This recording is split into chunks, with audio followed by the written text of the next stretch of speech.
विद्यार्थियों एवं साथियों, जय हिंद। आइए इस वीडियो के माध्यम से र के विभिन्न रूपों के बारे में जानकारी प्राप्त करते हैं।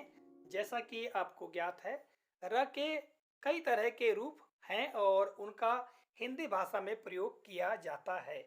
अगली स्लाइड में आप देखिएगा, यहाँ पर लिखा हुआ है पाठ 1 वर दे और नीचे माता सरस्वती की तस्वीर बनी हुई है और साइड में लिखा हुआ है भाषा अध्ययन। तो विद्यार्थियों साथियों, मैं आपको बता दूं कि हमने एक प्रश्न लिया है जो कि कक्षा 8वीं की भाषा भारती पाठ्य पुस्तक के पाठ 1 वर्दे के भाषा अध्ययन से हमने प्रश्न लिया है और वो प्रश्न हम अभी आपको आगे बताएंगे कि वह कौन सा प्रश्न है।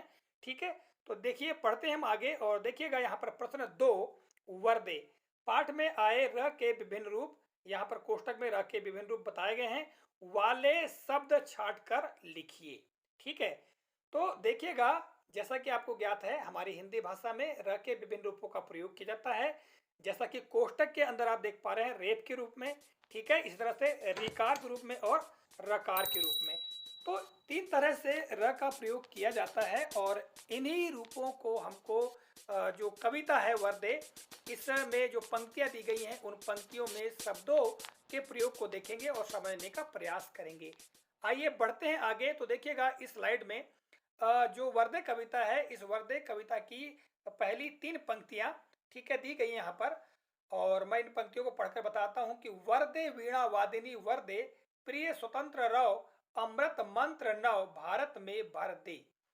अब आप देख पा रहे हैं यहाँ पर प्रत्येक शब्द पर यदि नजर डालें तो र का प्रयोग कहाँ कहाँ हुआ है। तो देखिएगा, पहले जो शब्द है, पहला शब्द वर, फिर इसके बाद में देखेंगे दूसरा भी वर, फिर तीसरा आप देखिएगा यहाँ पर प्रिय लिखा हुआ है, तो प्रिय में भी रकार का प्रयोग हुआ है, अर्थात र का प्रयोग हुआ है। ठीक है, इसके आगे आप देखिएगा रव और आगे देखेंगे तो अमृत में री का प्रयोग हुआ है और इसी तरह आगे बढ़ें तो भारत शब्द में भी रकार का प्रयोग और भर शब्द में भी रकार का प्रयोग हुआ है, अर्थात र का प्रयोग हुआ है। अर्थात पूरा वर्ण जो र होता है, उस र का प्रयोग कहाँ कहाँ हुआ है? वर शब्द में, प्रिय शब्द में, रव और भारत और भर, इनमें र का प्रयोग हुआ है, अर्थात हम इनको रकार कह सकते हैं, रकार का प्रयोग। अब यहाँ पर बात आती है अमृत शब्द की, तो अमृत में रिकार का प्रयोग हुआ है। रिकार अर्थात जो रि ऋषि का रि होता है, हम जिसे रि कहते हैं, यहाँ पर देखिए एक मात्रा लगी हुई है जिसे रि की मात्रा कहा जाता है। तो अमृत, अमृत में आप देखेंगे तो रिकार का प्रयोग हुआ है। अब यहाँ बात कर लेते हैं प्रिय शब्द की। तो प्रिय शब्द को देखिएगा, प्रिय में जो रकार लगा हुआ है, एक पा में एक डंडा लगा हुआ है, तो ये जो संकेत है, ये संकेत पूरे र का है। जब भी र के पूर्व किसी आधे वर्ण का प्रयोग किया जाता है, तब रकार का प्रयोग होता है। जैसा आप देख रहे हैं प्रिय शब्द में, तो र के पहले आधा प का प्रयोग किया गया है, इसलिए यहाँ पर प्रिय इस प्रकार लिखा गया है।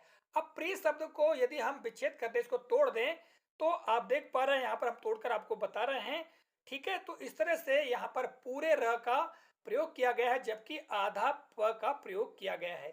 तो देखिएगा, हम इस प्रकार का जब प्रयोग होता है, जैसे प्रिय में प्रयोग हुआ है र का, तो हम इसको क्या कहते हैं? रकार कहते हैं। जबकि ये अमृत में आप देखेंगे रि का प्रयोग हुआ है, तो हम इसको कहते हैं रिकार वाला शब्द। ठीक है, और बाकी सामान्यतः पूरे पूरे र का प्रयोग आप देख पा रहे हैं वर, भारत, भर, इनमें हुआ है।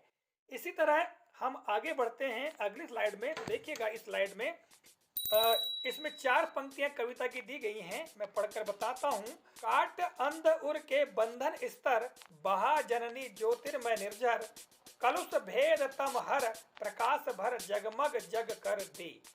इन चारों पंक्तियों में आप देखेंगे तो उर शब्द में र का प्रयोग हुआ है, फिर स्तर, और आगे चलते जाएं तो ज्योतिर्मय, निर्झर, इनमें भी र का प्रयोग हुआ है, और इसी तरह आगे हर, भर और कर, इन शब्दों में र का प्रयोग हुआ है। अब आप देखिएगा तो यहाँ पर सीधे सीधे र का प्रयोग उर में हुआ है, र स्पष्ट दिखाई दे रहा है ना। किंतु यहाँ पर 2 शब्द आप देखेंगे, ज्योतिर्मय और निर्झर, इन दोनों शब्दों को आप यहाँ पर विच्छेद होकर देख रहे हैं, हमने यहाँ पर अलग अलग इनको लिखा तोड़ करके। तो यहाँ पर र का जो प्रयोग किया गया है वो आधे र के रूप में हुआ है, और इसको हम कहते हैं रेप के रूप में र का प्रयोग। ठीक है, यहाँ पर म के ऊपर रेप का प्रयोग किया गया है और अगले शब्द में झ के ऊपर रेप का प्रयोग किया गया है। ठीक है, और ये जो र है ये आधे वर्ण के रूप में प्रयोग किया गया है।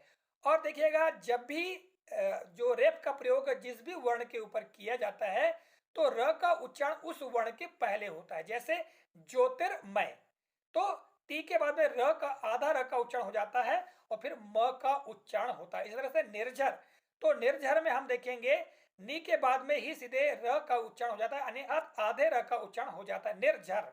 ठीक है, किंतु यहाँ पर हर, भर और कर जो शब्द है इसमें सीधे र का प्रयोग हुआ है। तो आपने देखा तीन तरह से प्रयोग हुआ है। ठीक है, एक रकार के रूप में, दूसरा रिकार के रूप में, और तीसरा आप देख रहे हैं रेप के रूप में। ठीक है, अगली स्लाइड में हम देख लेते हैं। इस कविता की 4 पंक्तियां हैं। नव गति नव लय, ताल छंद नव, नवल कंठ नव जलद मंद्र रव, नव नभ के नव विहग वृंद को, नव पर नव स्वर दे। तो देखिएगा, यहाँ पर आप देख पा रहे हैं जहां जहां र के रूपों का प्रयोग हुआ है। ठीक है, सबसे ऊपर की पंक्ति में र का प्रयोग नहीं हुआ है। ठीक है, किंतु जो दूसरी पंक्ति यहाँ पर मंद्र जो शब्द है इसमें रकार का प्रयोग हुआ है, अर्थात आप द्र देखिएगा तो यहाँ पर जो द में रकार का प्रयोग हुआ है, एक डंडे का जो प्रयोग हुआ है इसी को रकार कहते हैं। तो यहाँ पर आधा द है और पूरा र है। इस तरह से रव शब्द में भी र का प्रयोग हुआ है। तो रव शब्द में आप देखेंगे सीधे सीधे र हमको दिखाई दे रहा है ना। और आगे हम बढ़ेंगे तो फिर वृंद, तो वृंद शब्द को देखिएगा तो वृंद शब्द में रिकार का प्रयोग हुआ है, यानी रि ऋषि की मात्रा का प्रयोग हुआ है री की मात्रा का वा में।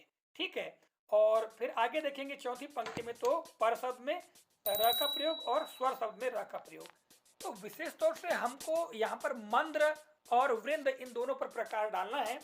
तो मंद्र शब्द में रकार का प्रयोग और जबकि वृंद शब्द में रिकार का प्रयोग हुआ है। अब मंद्र शब्द को हम तोड़कर देखें तो देखिएगा यहाँ पर मैं जैसा कि आप देख पा रहे हैं। ठीक है, यहाँ पर र पूरा प्रयोग हुआ है जबकि द आधा है।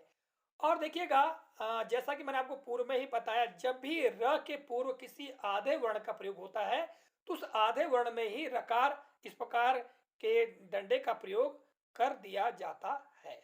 ठीक है, तो साथियों, इस तरह से इस कालखंड में मैंने आपको इस कविता में आए शब्दों के माध्यम से र के विभिन्न रूपों के प्रयोग के बारे में आपको जानकारी दी। पुनः हम दोहरा लेते हैं। तो देखिएगा, सबसे पहला जो प्रयोग होता है रकार के रूप में र का प्रयोग। ठीक है, तो र के रूप में जिसका प्रयोग होता है सीधे सीधे हमको समझ में आता है कि र का प्रयोग हुआ, किंतु जो र का जिस रूप में प्रयोग हुआ है यहाँ पर रकार के रूप में जिनका प्रयोग हुआ है वो शब्द यहाँ पर दिखाए गए हैं। ठीक है, दूसरा जो प्रकार है रिकार के रूप में र का प्रयोग, इन शब्दों को भी आप देख रहे हैं। और तीसरा जो प्रयोग है रेप के रूप में, तो रेप के रूप में अर्थात आधे र के रूप में जिनका प्रयोग हुआ है। तो विद्यार्थियों, आशा करता हूँ यह वीडियो आपको काफी उपयोगी लगा होगा। मिलेंगे अगले कालखंड में, तब तक के लिए नमस्कार, जय हिंद, वंदे मातरम।